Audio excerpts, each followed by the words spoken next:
Ibnu Mas'ud radhiyallahu anhu berkata, Rasulullah Shallallahu Alaihi Wasallam pernah melakukan sholat. Lalu ketika beliau salam ada seseorang yang berkata, Ya Rasulullah, apakah telah terjadi sesuatu dalam sholat atau perubahan ketentuan dalam sholat? Beliau bersabda, Apa itu? Para sahabat berkata, Anda sholat 5 rakaat padahal seharusnya 4 rakaat. Ibnu Mas'ud berkata, Lalu Rasulullah Shallallahu Alaihi Wasallam merapikan kedua kakinya dan menghadap kiblat, sujud 2 kali, kemudian salam. Beliau kemudian menghadap para sahabat dan bersabda, Sesungguhnya jika terjadi sesuatu dalam sholat, pasti aku beritahukan padamu. Aku hanyalah manusia biasa seperti kalian yang dapat lupa. Apabila aku lupa ingatkanlah aku.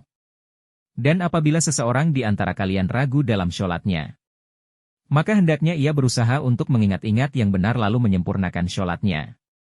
Lalu hendaknya ia sujud 2 kali. Hadis muttafaq alaih.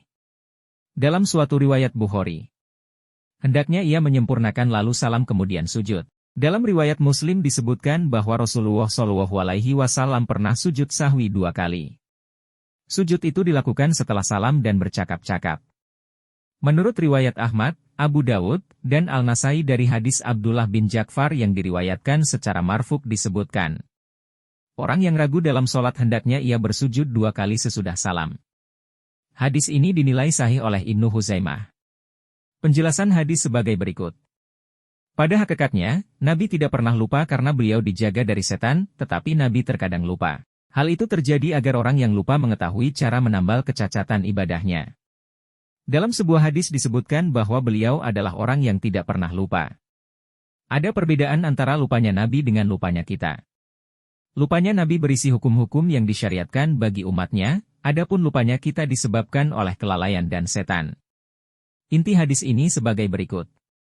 Pertama, kita diperintahkan untuk mengambil hal yang diyakini benar dalam sholat dan menyingkirkan keraguan. Kedua, perbedaan pendapat di antara para ulama tentang hukum sujud sahwi. Menurut Imam Ahmad sujud sahwi hukumnya wajib, jika ditinggalkan secara sengaja maka batalah sholatnya. Menurut Imam Abu Hanifah hukumnya wajib dan berdosa orang yang meninggalkannya tetapi tidak membatalkan sholat. Hanya saja ia harus mengulangi sholatnya untuk menggugurkan dosa. Menurut Imam Syafi'i dan Imam Malik, hukumnya hanya sunnah saja. Ketiga, pembicaraan yang disengaja untuk kemaslahan sholat di saat seseorang masih dalam keadaan sholat tidak membatalkan sholat.